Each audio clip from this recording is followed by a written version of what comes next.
Today's story is the Juniper Tree from the Brothers Grimm fairy tales. Long, long ago, some 2,000 years or so, there lived a rich man with a good and beautiful wife. They loved each other dearly, but sorrowed much that they had no children. So greatly did they desire to have one, that the wife prayed for it day and night, but still they remained childless.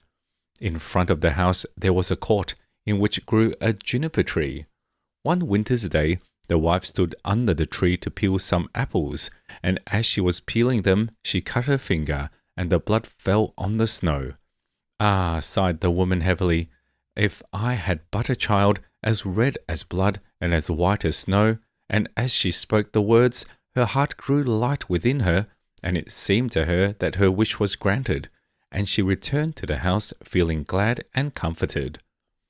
A month passed, and the snow had all disappeared. Then another month went by, and all the earth was green. So the months followed one another. The first the trees budded in the woods, and soon the green branches grew thickly intertwined, and then the blossoms began to fall. Once again the wife stood under the juniper tree, and it was so full of sweet scent that her heart leaped for joy, and she was so overcome with her happiness that she fell on her knees. Presently the fruit became round and firm, and she was glad and at peace. But when they were fully ripe, she picked the berries and ate eagerly of them, and then she grew sad and ill. A little while later she called her husband and said to him, weeping, "If I die, bury me under the juniper tree." Then she felt comforted and happy again, and before another month had passed, she had a little child. And when she saw that it was as white as snow and as red as blood, her joy was so great that she died. Her husband buried her under the juniper tree and wept bitterly for her. By degrees, however, his sorrow grew less, and although at times he still grieved over his loss, he was able to go about as usual, and later on he married again. He now had a little daughter born to him. The child of his first wife was a boy, who was as red as blood and as white as snow. The mother loved her daughter very much, and when she looked at her and then looked at the boy, it pierced her heart to think that he would always stand in the way of her own child, and she was continually thinking how she could get the whole of the property for her. This evil thought took possession of her more and more, and made her behave very unkindly to the boy. She drove him from place to place with cuffings and buffetings, so that the poor child went about in fear, and had no peace from the time he left school to the time he went back. One day the little daughter came running to her mother in the storeroom and said, "Mother, give me an apple." "Yes, my child," said the wife, and she gave her a beautiful apple out of the chest.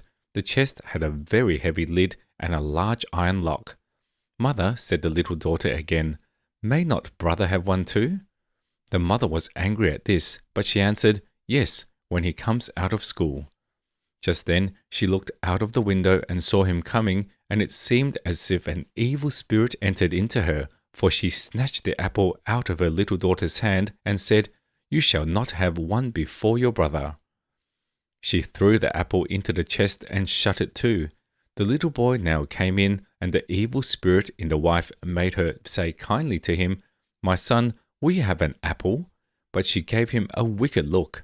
"Mother," said the boy, "how dreadful you look. Yes, give me an apple." The thought came to her that she would kill him. "Come with me," she said, and she lifted up the lid of the chest. "Take one out for yourself." And as he bent over to do so, the evil spirit urged her, and crash! Down went the lid, and off went the little boy's head. Then she was overwhelmed with fear at the thought of what she had done. "If only I can prevent anyone knowing that I did it," she thought. So she went upstairs to her room and took a white handkerchief out of her top drawer. Then she set the boy's head again on his shoulders and bound it with the handkerchief so that nothing could be seen, and placed him on a chair by the door with an apple in his hand. Soon after this, little Marlene came up to her mother, who was stirring a pot of boiling water over the fire, and said, "Mother, brother is sitting by the door with an apple in his hand, and he looks so pale, and when I asked him to give me the apple, he did not answer, and that frightened me.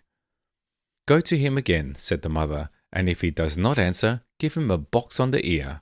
So little Marlene went and said, Brother, give me that apple. But he did not say a word. Then she gave him a box on the ear, and his head rolled off. She was so terrified at this that she ran crying and screaming to her mother. Oh, she said, I have knocked off brother's head. And then she wept, and nothing would stop her. What have you done? Said her mother. But no one must know about it, so you must keep silence. What is done can't be undone. We will make him into puddings. And she took the little boy and cut him up, made him into puddings, and put him in the pot. But Marlene stood looking on, and wept, and her tears fell into the pot, so that there was no need of salt. Presently the father came home and sat down to his dinner and asked, Where's my son? The mother said nothing, but gave him a large dish of black pudding, and Marlene still weeping without ceasing. The father again asked, Where is my son? Oh, answered the wife, he is gone into the country to his mother's great uncle. He is going to stay there some time. What has he gone there for? And he never even said goodbye to me. Well, he likes being there, and he told me he should be away quite 6 weeks. He is well looked after there. I feel very unhappy about it, said the husband, in case it should not be all right, and he ought to have said goodbye to me. With this, he went on with his dinner and said, Little Marlene, why do you weep? Brother will soon be back. Then he asked his wife for more pudding, and as he ate, he threw the bones under the table. Little Marlene went upstairs and took her best silk handkerchief out of her bottom drawer, and in it she wrapped all the bones from under the table and carried them outside, and all the time she did nothing but weep. Then she laid them in the green grass under the juniper tree, and she had no sooner done so than all her sadness seemed to leave her, and she wept no more. And now the juniper tree began to move, and the branches waved backwards and forwards, first away from one another, and then together again, as it might be someone clapping their hands for joy. After this, a mist came round the tree, and in the midst of it there was a burning as of fire, and out of the fire there flew a beautiful bird, that rose high into the air, singing magnificently, and when it could no more be seen, the juniper tree stood there as before, and the silk handkerchief and the bones were gone. Little Marlene now felt as light-headed and happy as if her brother were still alive, and she went back to the house and sat down cheerfully to the table and ate. The bird flew away and alighted on the house of a goldsmith and began to sing. My mother killed her little son. My father grieved when I was gone. My sister loved me best of all. She laid her kerchief over me and took my bones that they might lie underneath the juniper tree. Quit, quit! What a beautiful bird am I! The goldsmith was in his workshop making a gold chain when he heard the song of the bird on his roof. He thought it was so beautiful that he got up and ran out, and as he crossed the threshold, he lost one of his slippers. But he ran on into the middle of the street with a slipper on one foot and a sock on the other. He still had on his apron and still held the gold chain and the pincers in his hands, and so he stood gazing up at the bird while the sun came shining brightly down on the street. Bird, he said, how beautifully you sing. Sing me that song again. Nay, said the bird, I do not sing twice for nothing. Give that gold chain, and I will sing it you again. Here is the chain, take it, said the goldsmith. Only sing me that again. The bird flew down and took the gold chain in his right claw, and then he alighted again in front of the goldsmith and sang, My mother killed her little son. My father grieved when I was gone. My sister loved me best of all. She laid her kerchief over me and took my bones that they might lie underneath the juniper tree. Quit, quit! What a beautiful bird am I! Then he flew away and settled on the roof of a shoemaker's house and sang, My mother killed her little son. My father grieved when I was gone. My sister loved me best of all. She laid her kerchief over me and took my bones that they might lie underneath the juniper tree. Quit, quit! What a beautiful bird am I!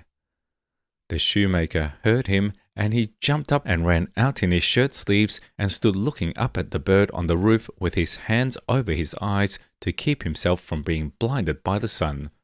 "Bird," he said, "how beautifully you sing."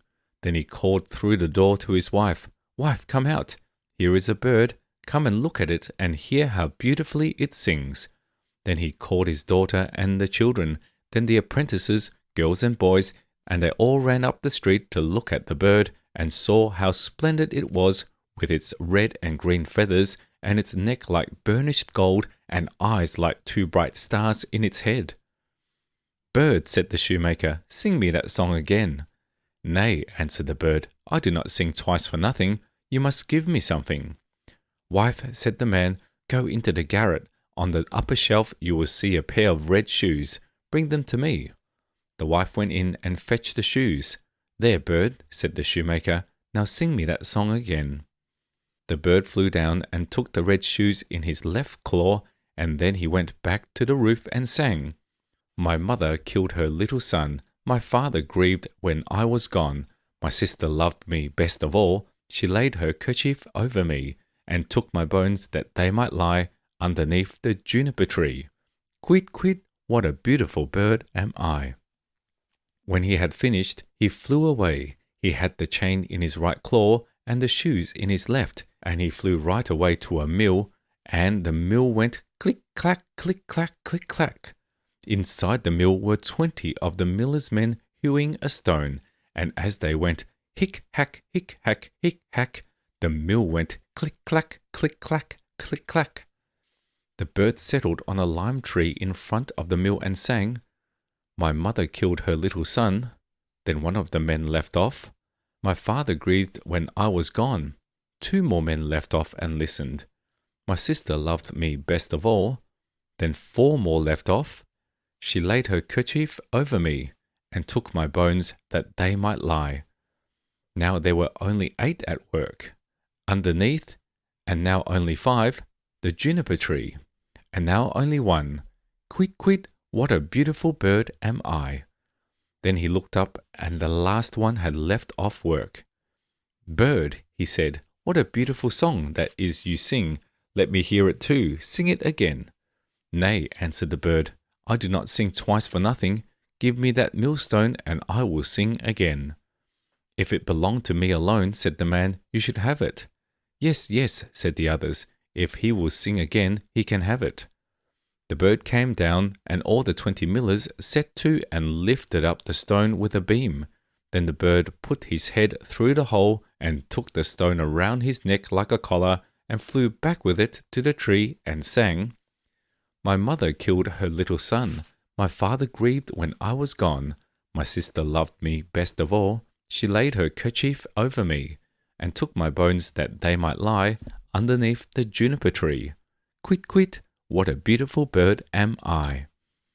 And when he had finished this song, he spread his wings, and with the chain in his right claw, the shoes in his left, and the millstone round his neck, he flew right away to his father's house.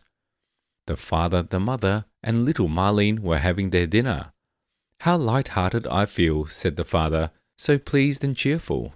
"And I," said the mother, "I feel so uneasy, as if a heavy thunderstorm were coming." But little Marlene sat and wept and wept. Then the bird came flying towards the house and settled on the roof. "I do feel so happy," said the father, "and how beautifully the sun shines. I feel just as if I were going to see an old friend again." "Ah," said the wife, "and I am so full of distress and uneasiness that my teeth chatter, and I feel as if there were a fire in my veins." And she tore open her dress, and all the while little Marlene sat in the corner and wept, and the plate on her knees was wet with her tears.